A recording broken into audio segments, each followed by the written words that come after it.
नमस्कार, आप देख रहे हैं मास्टर स्ट्रोक। आपके साथ हूं मैं रूबिका लियाकत। इस वक्त पहले मैं आपको वो तस्वीर दिखाना चाहती हूं जिसे देखकर आपकी रूह कांप उठेगी। ये तस्वीरें दूर से देखने पर ऐसा लग रहा है जैसे जगमग दिवाली का महीना या दिवाली का त्योहार आ गया है, लेकिन यकीन मानिए ये जो तस्वीर इस वक्त आप देखेंगे लखनऊ के भैंसा कुंड की तस्वीर है, जहां चिताओं के जलने के बाद वो एक के बाद एक वो छोटी छोटी रोशनी जो आपको दिखाई दे रही है दिखा रही है कि लखनऊ में हालात ठीक नहीं है। ये इस वक्त की बड़ी खबर है। उत्तर प्रदेश के लखनऊ का प्रसिद्ध भैंसा कुंड, जहां पर चिताएं इस वक्त जल रही हैं और दूर से जो तस्वीर खींची गई है उसे देखकर ऐसा लग रहा है कि कुछ जगमग है, लेकिन असलियत ये है, सच्चाई ये है, जब आप नजदीक से देखेंगे तो वो जगमग रोशनी जिंदगी की हकीकत है, कोरोना की भयावहता की हकीकत है। लखनऊ के भैंसा कुंड की ये तस्वीरें, ये चिताएं चेता रही है कि अगर हम आज नहीं जागे तो फिर कभी नहीं जाग पाएंगे, बहुत देर हो जाएगी। देखिए, इस वक्त कोरोना और कुंभ दोनों साथ साथ देश में चल रहे हैं। कोरोना और कुंभ एक साथ चल रहे हैं और परेशानी भी। ऐसे में जब शहरों में धारा 144 लग रही है, लॉकडाउन लग रहा है, लोगों से सामाजिक दूरी का पालन करवाने को कहा जा रहा है। हरिद्वार के कुंभ में आज के शाही स्नान में 10 लाख लोगों ने स्नान किया। परसों यानी 12 अप्रैल को 32 लाख लोगों ने स्नान किया। और ऐसा नहीं है कि हरिद्वार में कोरोना का डर नहीं है। खुद कुंभ प्रशासन कह रहा है कि पिछले 2 से 3 दिन में 1000 से ज्यादा लोग पॉजिटिव हो चुके हैं, लेकिन कुंभ जारी है। अभी तो 3 शाही स्नान बाकी है और दूसरी तरफ पूरे देश के कोरोना से हालात खराब होते चले जा रहे हैं। अस्पतालों के गेट पर मरीज बेमौत मर रहे हैं। अस्पताल में एडमिशन नहीं मिल रहा है, मिल जाए तो खुशकिस्मती है, नहीं तो भगवान भरोसे। कोरोना के बढ़ते केसेस की वजह से ऑक्सीजन नहीं मिल रही है। शमशान घाटों की लकड़ी खत्म हो गई है। शायद ही इस भयावहता का अंदाजा मैंने किसी ने भी लगाया होगा। इस वक्त देश की जो कड़वी सच्चाई है उसे आंख खोलकर दिल की गहराई से समझने की कोशिश कीजिए।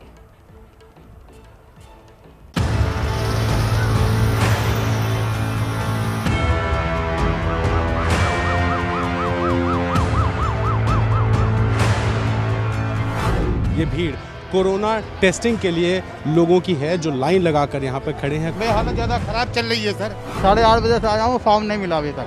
मेरे बच्चे को कौन पालेगा सर? ये लखनऊ में स्वास्थ्य सिस्टम के सरेंडर करने की तस्वीरें हैं। महाराष्ट्र के बाद अगर किसी राज्य में सबसे ज्यादा बुरे हाल लग रहे हैं तो वो है उत्तर प्रदेश, जहां सिर्फ कोरोना का ही नहीं बल्कि प्रशासनिक लापरवाही का भी कहर है। ये लखनऊ का सिविल अस्पताल है, जहां ये भीड़ अपना टेस्ट करवाने के लिए आई हुई है। टेस्ट करवाने के लिए पहले ही लंबी लाइन लगी हुई थी। अव्यवस्था हुई तो लोग लाइन तोड़कर टेस्ट के फॉर्म लेने लगे, जिसके बाद यहां हंगामा हो गया। अस्पतालों का हाल अगर देखना हो तो इस तस्वीर को देखिए। ये लखनऊ है और ये लखनऊ का सिविल अस्पताल है, जहां पर ये जो भीड़ आपको दिखाई दे रही है, ये भीड़ कोरोना टेस्टिंग के लिए लोगों की है जो लाइन लगाकर यहाँ पर खड़े हैं। कोई सोशल डिस्टेंसिंग नहीं और सिर्फ काउंटर पर आपस में बहस हो रही है, क्योंकि यहाँ पर जो व्यवस्थाएं हैं वो पूरी तरीके से चरमरा चुकी हैं। क्या हुआ, क्या दिक्कत हो रही है? सर दिक्कत ये है कि मरीज हमारा परेशान है। मैं जांच कराने लेकर के आया हूँ यहाँ पे। देर से खड़े हैं जी, मैं सुबह 8:30 बजे से हूँ। जी हाँ, मैं यहाँ सुबह 8:30 बजे से खड़ा हूँ। लगवाए ना, तुरंत जांच मास्क पहने आप। विदाउट लाइन आकर के यहाँ खड़े ऊपर से बहस करने के लिए तैयार। यहाँ तब भी कह रहे हैं क्या आप लोग कब से आए हैं? सुबह 8 बजे आ गया था, पीछे लाइन नंबर था, अब जाके यहाँ पे आया तो बता रहे कि हम 8 बजे से लगे हुए हैं। 8:30 बजे से आया हूँ, फॉर्म नहीं मिला अभी तक। फार्म समय से मिल ही नहीं रहे, उसके बाद दे रहे तो लाइन बिना टूटेगी तो ये आदमी यहाँ लगा फार्म लेने वहाँ जा रहा है। ऐसे तो फार्म बढ़ रहा है यहाँ पे। हालात बहुत खराब हैं। ये देवी प्रसाद हैं जो अपनी बीमार पत्नी की जांच करवाने आए हैं, लेकिन यहाँ के हालात देखकर वो भी रोने लगे। ज़्यादा खराब चल रही है सर। इस हालात में अगर कुछ हो जाए तो मैं क्या करूँ? मेरे बच्चे कौन पालने वाला होगा? मेरे बच्चे को कौन पालेगा सर? हमें बताइएगा, बच्चे कौन पालेगा? मैं हाथ जोड़ रहा हूँ। वहाँ सब लाइन, वहाँ जिनका लगा वो सब लाइन के अंदर बैठे हुए हैं। छोटा सा बच्चा मेरा कौन पालने वाला होगा? उसके बाद सारे लोग बेवकूफ बना रहे हैं हमें। तो यहाँ पे अधिकारी नहीं आए आप लोग? कोई अधिकारी नहीं पूछने वाला है सर, यहाँ पर कोई नहीं पूछने वाला है। समस्या इस बात की है कि यहाँ सुनने वाला ही कोई नहीं था। ये तो लखनऊ के एक अस्पताल का हाल था, बाकी अस्पतालों में भी आम आदमी की सुनने वाला कोई नहीं है। आदमी सुनवाई क्या हो रही, जवाब सामने, नजर सामने, आप जो कुछ देख रहे हैं आप नजर सामने है सर। यहाँ पे ये सब आप नजर के सामने है सर। ये कोई मैं नहीं बोल रहा हूँ, ये हमारी मजबूरी भी नहीं बोल रही है सर। ये हमारी अगर बच्चे में भी बढ़ गई तो हम कहाँ चले जाएंगे सर। सुबह से चिल्ला रहा हूँ, हाथ जोड़ रहा हूँ, पैर जोड़ रहा हूँ, साहब हमारी जांच हो जाए, नहीं हो पा रही है सर। टेस्टिंग के इन हालात के बाद भी पिछले 24 घंटे में उत्तर प्रदेश में 20,500 केस आए। विगत 24 घंटों में संक्रमण के 20,510 नए मामले सामने आए हैं। प्रदेश में एक्टिव इन्फेक्शन के केसेस की कुल संख्या 1,11,835 है। लखनऊ में हालात ये हैं कि अब अंतिम संस्कार करने के लिए भी लकड़ी की कमी हो गई है, क्योंकि कोरोना से मरने वालों की संख्या लगातार बढ़ रही है। जो अंतिम संस्कार करने की प्रक्रिया है उसमें लकड़ी तक की कमी हो गई। इसके बाद प्रशासन ने आनन फानन में अब लकड़ियों की व्यवस्था शुरू की है। आप देखिए, मैं मौजूद हूँ भैंसाकुंड घाट पर, और भैंसाकुंड घाट पर स्थिति ये है कि अब यहाँ लकड़ियाँ मंगाई जा रही हैं ट्रकों से, और ये लकड़ियाँ यहाँ रखी गई हैं। दूसरी जो तस्वीर है वो तस्वीर बहुत भयावह है। वो तस्वीर है चिताओं की। बिल्कुल सामने यहाँ से लेकर दूर तक जितनी आपको दूरी दिखाई दे रही है, ये सब चिताएं हैं जो लगभग जल चुकी हैं, और अभी पीछे की तरफ यानी कि घाट के पास लोगों की लाइनें लगी हुई हैं। कोरोना से मुंबई समेत पूरे महाराष्ट्र में तो पहले से ही पूरा सिस्टम ध्वस्त हो चुका था। कोरोना से जंग लड़ने में ऑक्सीजन एक अहम हथियार है, क्योंकि कोरोना के मरीजों में ऑक्सीजन का लेवल बहुत जल्द ही कम हो जाता है। महाराष्ट्र में 1200 मीट्रिक टन ऑक्सीजन उपलब्ध है, जिसमें से फिलहाल 960 मीट्रिक टन कोरोना मरीजों के लिए इस्तेमाल हो रही है। सरकार का अनुमान है कि 1500 मीट्रिक टन ऑक्सीजन की जरूरत पड़ेगी। महाराष्ट्र में 33,000 मरीज फिलहाल ऑक्सीजन पर हैं। 3 दिन पहले मुंबई के नारासुपारा के एक अस्पताल में 7 मरीजों की मौत ऑक्सीजन न मिलने की वजह से हो गई थी। मुंबई के करीब करीब सभी अस्पतालों में ऑक्सीजन की भारी किल्लत हो रही है। महाराष्ट्र के मुख्यमंत्री उद्धव ठाकरे ने खुद प्रधानमंत्री से बात करने की बात कही है और कहा है कि दूसरे राज्यों से ऑक्सीजन महाराष्ट्र में लाया जाएगा। लेकिन जमीनी हकीकत क्या है? सरकारी अस्पताल हों, सरकारी कोविड सेंटर हों या प्राइवेट अस्पताल हों, सभी के सामने बड़ी चुनौती है ऑक्सीजन की किल्लत। एक हफ्ते से खास करके ऑक्सीजन की समस्या बहुत बढ़ गई हुई है, पर जो रिक्वायरमेंट है उतनी फुलफिल नहीं कर पाते। तो हम लोगों को वेरियस अदर वेंडर्स से कहीं ना कहीं ट्रक्स भेज के ऑक्सीजन भरवा के लेके आना पड़ता है।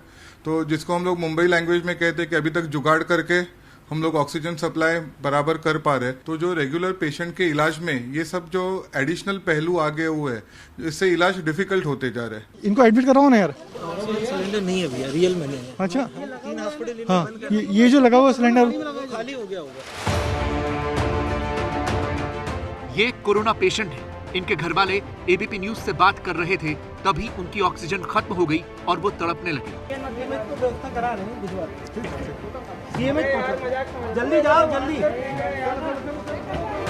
मध्य प्रदेश की राजधानी भोपाल में यही हाल है। ये भोपाल का सिटी अस्पताल है, जहां एक मरीज अशोक राय आए थे। एम्बुलेंस में उन्हें ऑक्सीजन का सिलेंडर लगा हुआ था, जिसमें सिर्फ इतनी ही ऑक्सीजन बची थी कि वो अस्पताल पहुंच पाते। लेकिन यहाँ अस्पताल ने उन्हें एडमिट करने से मना कर दिया। इतनी देर में उनकी ऑक्सीजन भी खत्म हो गई, जिसके बाद वो छटपटाने लगे। नागपुर हॉस्पिटल में थे तो वहाँ ऑक्सीजन की सबसे ज़्यादा आवश्यकता, वहाँ ऑक्सीजन नहीं मिल रही है। फिर उसके बाद में अभी जो रेड फीवर जो इंजेक्शन है ना, उसके लिए भी हम बहुत दौड़ धूप किए, मगर मिला नहीं वो अभी तक। कोई दे रहा 20,000, कोई 30,000 रुपये में। उसके बाद भी हम करने को तैयार मैनेज, मगर अब ये कंडीशन है। अब देख रहा उनको आवश्यकता है पूरी अभी ऑक्सीजन की। एडमिट क्यों नहीं कर रहे हैं? इनको एडमिट इसलिए नहीं कर रहा, कह रहा हमारे पास ऑक्सीजन नहीं है। लोगों ने बोला हॉस्पिटल वालों ने कि लेके आ जाओ, तभी हम ये लोग लेके को कहीं से लंबी रकम मिल रही होगी तो अब बदल रहे हैं कि हमारे पास भी ऑक्सीजन नहीं है। आप देख सकते हैं किस तरीके से मरीज तड़प रहे हैं। ये अस्पताल का, इनको एडमिट कराओ ना यार। राज्य के 70% निजी अस्पताल में ऑक्सीजन की कमी हो रही है। मध्य प्रदेश को 400 मीट्रिक टन ऑक्सीजन चाहिए और मिल रही है 270 मीट्रिक टन। अब सरकार ने आसपास के प्रदेशों से ऑक्सीजन की सप्लाई के इंतजाम किए हैं और कोशिश की है कि आने वाले दिनों में 300 मीट्रिक टन ऑक्सीजन रोज मिलता है।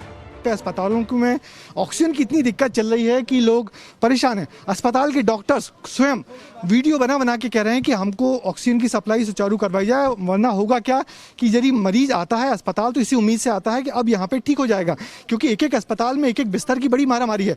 यदि वो अंदर आता है उसके बाद फिर यदि यहाँ पे ऑक्सीजन के चलते उसकी डेथ हो जाती तो हालत का अंदाजा आप लगा सकते हैं। हम भोपाल के सिटी हॉस्पिटल के सामने खड़े हुए। सिटी हॉस्पिटल में कल 5 मौतें हुई थी सिर्फ इस वजह से कि ऑक्सीजन की कमी हो गई थी, और इसके बाद सरकार प्रशासन काला में है कि अस्पतालों पर लगातार दबाव डाला जा रहा है कि सारी खबरें पता ही नहीं जाएं, मगर आखिर कब तक। खुद मुख्यमंत्री कह रहे हैं कि उन्होंने ये कभी नहीं सोचा था कि ऑक्सीजन की अचानक से इतनी कमी हो जाएगी। ऑक्सीजन की आपूर्ति चैलेंज जरूर है। चैलेंज इसलिए है कि हमारे यहाँ अलग राज्यों से आती टैंकर आता है, रास्ते में टैंकर डिले ना हो जाए, लेट ना हो जाए। भारत सरकार के हम निरंतर संपर्क में हैं और हम जितनी चाहते हैं ग्रेजुअली बढ़ती है, लेकिन उसके हिसाब से ऑक्सीजन हमको मिलती चली जाती है। प्राइवेट अस्पताल इन्वॉल्व हो गए बड़ी संख्या में, किसी ने 10 मरीज भर्ती कर लिए, किसी ने 20 मरीज भर्ती कर लिए। अब वो कितनी ऑक्सीजन की जरूरत है अगर वो समय पे नहीं बताते तो रियल टाइम में जानकारी प्राप्त करना और आपूर्ति करना ये चुनौती है, लेकिन हम लोग लगातार लगे हुए हैं और ऑक्सीजन की कोई कमी नहीं है। ये उज्जैन है जहां अस्पतालों के हालात लगातार बिगड़ रहे हैं। अस्पतालों में पैर रखने की जगह तक नहीं है और मरीज जमीन पर लेटकर और कुर्सी पर बैठकर ऑक्सीजन ले रहे हैं, वो भी अगर किस्मत से ऑक्सीजन मिल जाए। बेड्स की इतनी कमी है कि अस्पताल में जिसे जहां जगह मिल रही है वो वहीं लेटकर अपना इलाज कर रहा है। सवाल यह है कि जब इन सारी व्यवस्थाओं को ठीक करने का समय था तब क्यों नहीं किया गया? क्या सरकार से कोरोना की भयावहता की कैलकुलेशन में कोई गलती हो गई? यही आरोप अब विपक्ष भी लगा रहा है। पिछले साल फरवरी में मैंने और कांग्रेस पार्टी के सब नेताओं ने कहा, नरेंद्र मोदी जी, कोरोना से हिंदुस्तान को बहुत नुकसान होने वाला है, आप तैयारी करिए, तूफान आने वाला है। इन्होंने मेरा मजाक उड़ाया। मोदी जी ने कहा, खाली बजाओ, कोरोना भाग जाएगा। और आज उत्तर प्रदेश में जाइए, देखिए, मेरे फोन पर वीडियो आया है, लाशों का ढेर पड़ा हुआ है। नरेंद्र मोदी जी ने इसके बारे में कुछ बोला आपसे?